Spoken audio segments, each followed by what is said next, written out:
Hi, this is Dr. Robert Fennell, founder of www.handandfootpain.com, and on today's video I'd like to share with you just one more tip on carpal adjusting.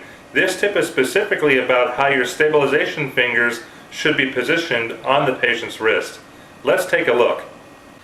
This week I'm going to show you a wrist adjustment setup with my wooden wrist model. Well, last week I talked about not using an open stabilization contact, rather using a closed stabilization contact. Notice there's no air spacing between my hands and the patient's wrist.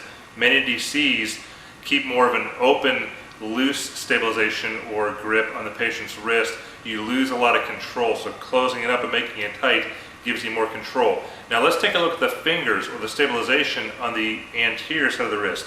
When we do this, my fingers are going to be pointing towards the patient's fingers like this. It's common to see DCs set up on a wrist adjustment, and when they look at their fingers, if you were to observe the fingers are coming in straight from the side, bilaterally like that. We want to take your fingers underneath and angle them back toward your body or the patient's fingertips.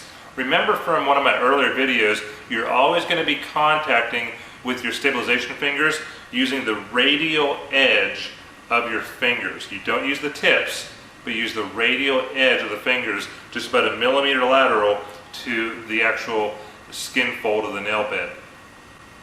So that's how you place your stabilization on the patient's wrist for the carpal adjustment.